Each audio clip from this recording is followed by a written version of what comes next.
2019 সালে জামায়াত ইসলামীর আমির হিসেবে শফিকুর রহমান শপথ নেয়ার পর যে বক্তব্য দেন, সেখানে তিনি শুরুর দিকে বলেন, স্মরণ করছি আমাদের মহান স্বাধীনতা সংগ্রামের সকল শহীদ ও সম্মানিত বীর মুক্তিযোদ্ধাদের।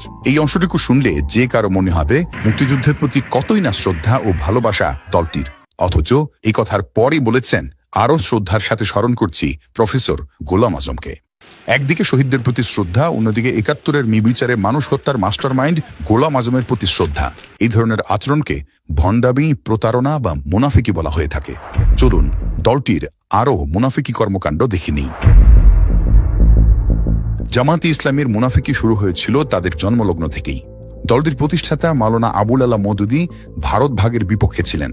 তিনি বলেছিলেন, পাকিস্তান নামক কোন রাষ্ট্রের জন্ম হলে সেটা হবে আহাম্মকের বেহেশত এবং মুসলমানদের কাফেরানা রাষ্ট্র।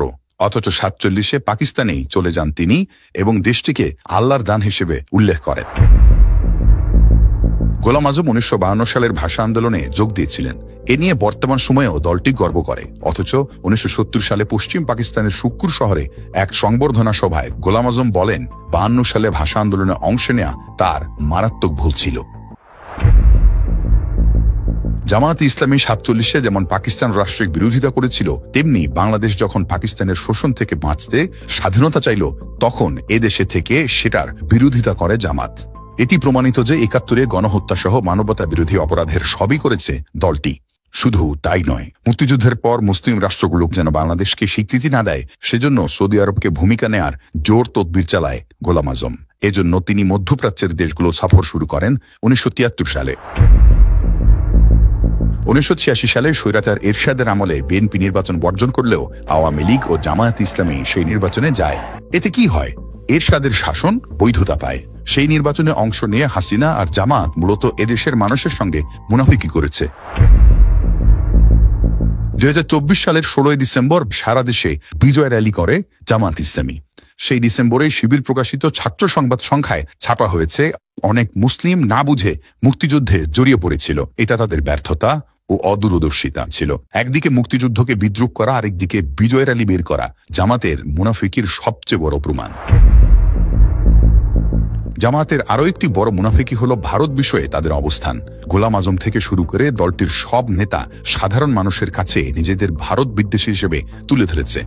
অথচ 2024 সালের 22 নভেম্বর কলকাতার আনন্দবাজারকে দেয়া সাক্ষাৎকারে দলটির আমির শফিকুর রহমান বলেছেন, জামায়াতে ইসলামীর ভারত বিরোধিতা যে ধারণা, সেটি ভিত্তিহীন। ভারতের সঙ্গে জামাত সুসম্পর্ক বজায় রাখতে চায়। এর আগে 2024 সালের 28 আগস্ট গণমাধ্যমের সম্পাদক ও জ্যেষ্ঠ সাংবাদিকদের সঙ্গে মতবিনিময় সভায় জামাতের আমির বলেন, ভারতের সঙ্গে বন্ধুত্বের সম্পর্ক চায় জামাত। 5 আগস্টের পর থেকে জামায়াত ইসলামী ইনিয়ে বিনিয়ে জুলাই আন্দোলনকে নিজেদের একক কৃতিত্ব হিসেবে প্রতিষ্ঠিত করার চেষ্টা করছে।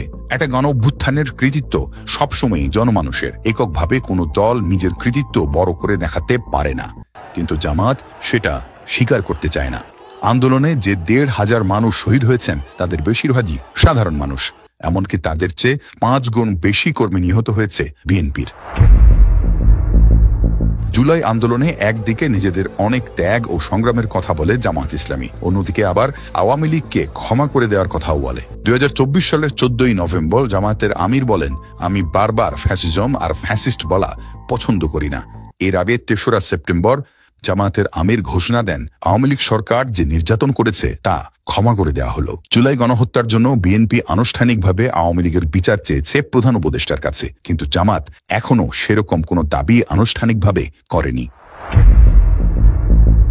জুলাই আন্দোলনের সময় বসুন্ধরা গ্রুপের মালিকানাধীন মিডিয়াগুলো, বিশেষ করে কালের কণ্ঠ পত্রিকা, হাসিনার পক্ষ নিয়ে ছাত্র আন্দোলনকে বিকৃত করে নানা রকম অপপ্রচার চালায়। অথচ পত্রিকাটির প্রতিষ্ঠা বার্ষিকীতে জুলাই আন্দোলনে ভূমিকা রাখার জন্য ধন্যবাদ জানিয়ে ভিডিও বার্তা পাঠান ছাত্র শিবিরের সেক্রেটারি নুরুল ইসলাম সাদ্দাম। জুলাই গণ অভ্যুত্থানে ফ্যাসিবাদ বিরোধী যে কাভারেজ, সেটি প্রশংসার দাবি রাখে। ব্যাংক লুটের ক্ষেত্রে এসআলম গ্রুপের সহযোগী হয়ে নাবিল গ্রুপ আত্মসাৎ করেছে 13,000 কোটি টাকা। অথচ রাজশাহীতে জামায়াতের কর্মী সম্মেলনে একেবারে মঞ্চে উপস্থিত ছিলেন এই নাবিল গ্রুপের চেয়ারম্যান আমিনুল ইসলাম স্বপন। ঘটনাটি 2025 সালের 18 জানুয়ারি। জামাত ইদানিং চাঁদাবাজির বিপক্ষে সরব হয়েছে, অথচ 13,000 কোটি টাকা লুট করা নাবিল গ্রুপের বিপক্ষে কিছু বলা তো দূরের কথা, উল্টো তাদের কাছ থেকে সুবিধা নিচ্ছে জামাত।